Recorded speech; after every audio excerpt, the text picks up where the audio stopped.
Mia had read enough cliché romances to develop a highly scientific skill. She could smell a crush from 3 hallways away. Seriously. Give her 2 awkward glances, 1 accidental hand touch, and a badly timed hey, and her internal alarm would scream, "Romance incoming." There was just one genre she couldn't fully respect. Ladies and gentlemen, the jock nerd cliché.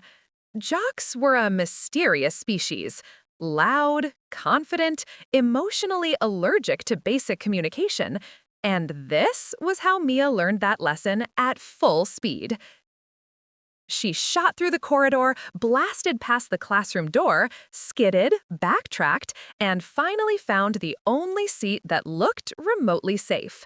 She tossed her bag onto the table and sank down like a survivor who'd made it through a natural disaster. Then, the sunlight on her desk vanished. A shadow fell over her like the opening scene of a horror film. Mia slowly lifted her head from her bag. A human mountain stood there. Ben, the school linebacker. Arms crossed, smirk in place. The kind of smirk that said, "I could bench press your self-esteem." Mia's romance detector didn't beep. It screamed, "Danger!" "You're in my seat," Ben said. Mia blinked up at him. "Is your name written here somewhere?" She peered dramatically over the table and under the chair, then looked back up with her brightest innocent smile. "Well, can't find it. I didn't even know you could spell your name. Oops." Ben's smirk dropped. His eyes flashed. "Get out," he snapped. Mia would love to claim she stood up and delivered a heroic punch, but Mia enjoyed having a nose that pointed in the correct direction. "All right, chill," she said, stuffing her things back into her bag. "Don't get your boxers in a twist. I'm leaving." From the back of the class, a synchronized coughing fit erupted from the jock section. I think Noah likes her. Ben turned pale. He spun around, shooting pleading looks at his friends like a man watching his reputation fall off a cliff. "Shut up," he hissed, horrified. "I didn't know she was the one." Mia swung her backpack over her shoulder and turned to leave. Ben, who had been in front of her 1 second ago, vanished the next. Mia pivoted, looking for him. Her feet, unfortunately, remained committed to chaos. She tripped. With her eyes squeezed shut, she prayed the classroom floor would magically become a bed of daisies and soft grass. Instead of face planting, hands caught her. Strong hands, steady hands, hands that pulled her into a warm, solid wall of a chest. "Are you okay?" a voice asked. Mia mumbled something into a shirt she suddenly found very interesting. Then she snatched her bag from the floor and fled to the farthest seat available, like distance could erase embarrassment. What she didn't see was the look Noah Carter threw across the room, a quiet, sharp warning aimed squarely at Ben. And what she definitely didn't see was Noah's grin when he rubbed the spot on his shirt where Mia's face had landed. The library was Mia's safe place. It smelled like paper, peace, and other people's problems. She ran her fingers along the spines, hunting for the one book she'd been dying to finish. Found it. She flipped to the end like a professional. Then she froze. Her eyes widened. A grin exploded across her face. "Yes," she whispered, clutching the book to her chest. He proposed, finally. Spinning in a tiny victory twirl between shelves, Mia looked up and caught someone staring. Noah Carter, the football captain. Dark hair that always looked unfairly perfect. Blue eyes, golden tan. Athletic build that screamed, "I own a comb and also a gym membership." Mia stared back for a beat. Noah snapped out of it like he'd been caught committing a crime. He turned to the shelves and grabbed a book at random. Mia's eyes dropped to the cover. Romance. Mia narrowed her eyes. What is Noah Carter doing in the romance section? Noah pretended to read, but he didn't turn the page for a full minute.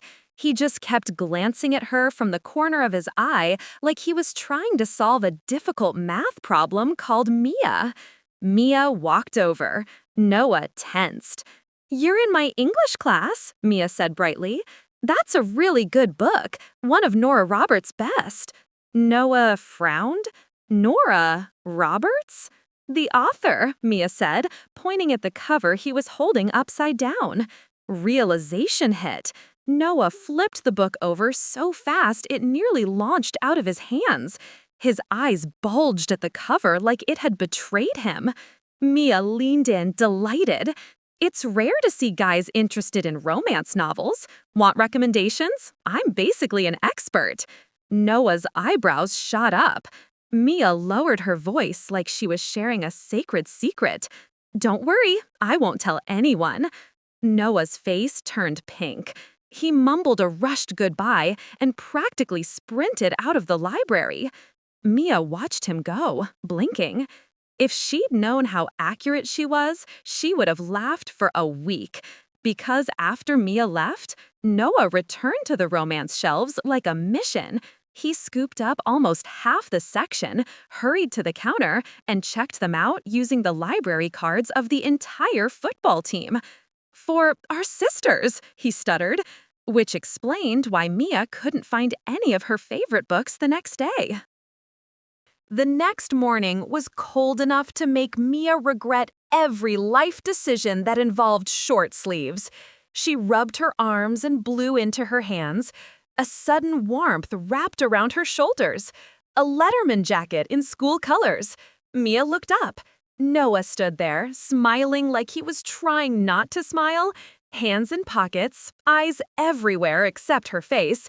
He rubbed the back of his neck. "I noticed you were cold," he said. "So, you can wear my jacket if you want."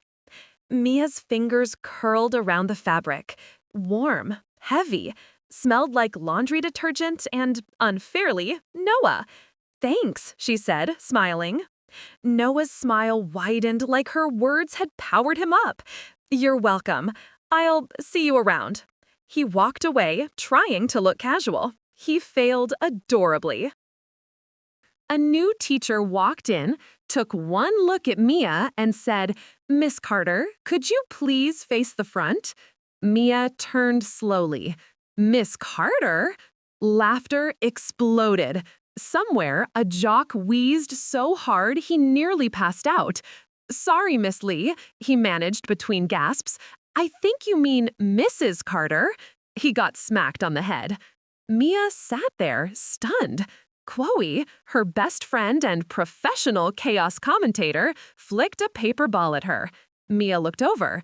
Chloe leaned across the desk and stage whispered, "She means you, you dodo bird. Noah basically claimed you." "Claimed?" Mia whispered back, horrified. "Like a vampire?" Chloe stared at her like Mia had just confessed to eating glue. "No, you're wearing his jacket. And what's printed on the back? His name. Since when do jocks let anyone even breathe near their Letterman jackets?" Mia went still. Chloe patted her head sympathetically. "Someday you'll understand, my darling." Mia narrowed her eyes. That was rude. Chloe grinned.